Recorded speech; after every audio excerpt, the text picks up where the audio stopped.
I feel like Boris Johnson spat on my face today with saying that I've lost my brother, 42 years old, on the 11th of April. If he worked as a security on a nightclub, he could have lived if he would have shut sooner. And a lot of you people think if we'd gone into lockdown sooner, then your brother would have been less exposed to. I think that's he would have been we don't know that it. We don't know it would have kept him alive, but we do know that bit's completely true. Yes, he would have been less exposed. Maybe I put that wrong. But no, don't say what you want. And with that, he's taken control of it. It's just ridiculous. I mean, he could have done that long before. We have so many people, they're volunteering. We have so many people doing their best. And what was he doing up to now? Sleeping? Well, no, that's not fair. He was on holiday in February. Yeah, well, there you go. Then my brother, he's been buried for 6 weeks now. Oh, man. And I haven't even been able to get his wallet and his phone from the hospital, and I call every day and no response. I'm so. What do you mean frustrated. no response? What do you mean no response? I have not been able to get his. All right, well, we'll try and help you. Stay on the line. And his phone. Oh, and I send him emails. I call, and no one calls me back. And we're grieving.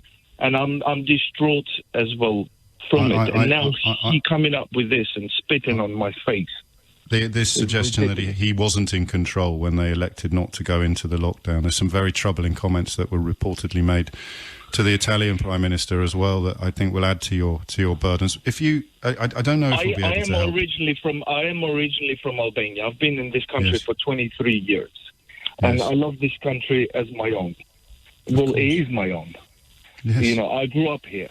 Now, in Albania, for a third world country, with 30, around about 30 people dead, with 3 million people in that country, and they've locked it straight away.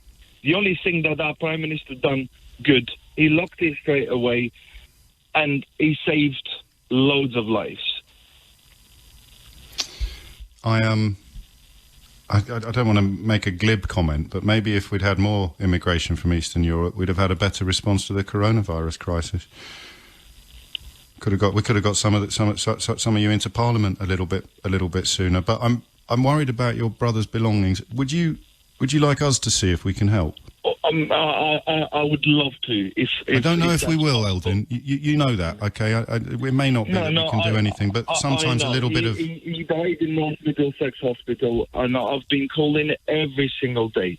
Well, I think the least we can do is try and shine a bit of light. Sometimes a bit of media attention might just focus their minds, because let's not forget they're incredibly busy as well, and they're going through all sorts of problems. But I would have thought. I know you do. Just in case anyone from the hospital is listening. What they've done. I love everything what they've done. They looked after him for 11 days in the coma, and I praise them. But all of these people, they've been going through these hardship with their masks, 24 hours working, the NHS working hard, and this guy, he only just now decided they want to take control of things. It doesn't make any sense, does it? And I've had some fun with it today, of course. But listening to your story reminds us of the deadly seriousness. My body is shaking, and I feel so offensive. And 50,000 families have been offended. Yeah, and right. The whole country should feel this. Now, there are two possible reasons why Boris Johnson is so-called taking control of the situation here. It could be because of what the Tory party have decided. They decided that Boris Johnson is going to own this. This is going to be his problem. He created it. He made the decisions, and he is going to go down with the ship. Now, it's interesting because we've seen Theresa May come out and criticize Boris Johnson's actions in regards to dealing with the coronavirus. So it's quite unusual for an ex-prime minister, one who was Prime Minister until recently to come out and criticize the sitting Prime Minister during a time of crisis. Normally, sitting Prime Ministers do receive some criticism, but it's from ex-ministers who were ministers many moons ago, or Prime Ministers from decades ago, not Prime Ministers who had been previously the Prime Minister and are now deciding to criticize the sitting one. For me, this is an alarm bell for Boris Johnson. I think the Conservative Party are somewhat torn on whether he can continue to lead them. And MPs and senior members of the party are deciding Boris Johnson has to go. I talked about this back in January, where I believe that Boris Johnson will eventually be removed.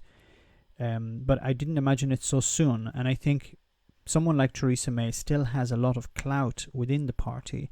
And for her to criticize Boris Johnson so publicly, I think is extremely worrying for Boris Johnson's future. Now, there is the other possibility that Boris Johnson can't continue to hide.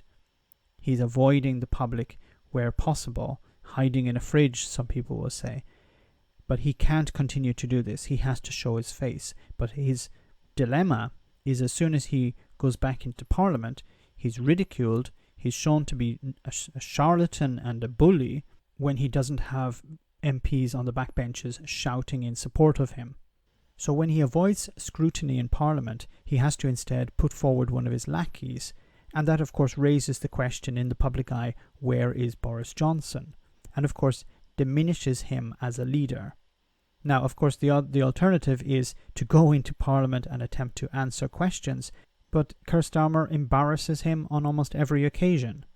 I think we're close to the last roll of the die for Boris Johnson. He won the election because of Brexit, and he seems, at least members of his party seem to be attempting to resurrect Brexit once again in order to save his skin. But this isn't going to work. The public have lost trust in Boris Johnson, especially because of Dominic Cummings' shenanigans, and they have lost trust in the government's ability to counter this virus. It's a case of whack-a-mole. Try this, doesn't work. Try that, doesn't work. And the public are starting to see that.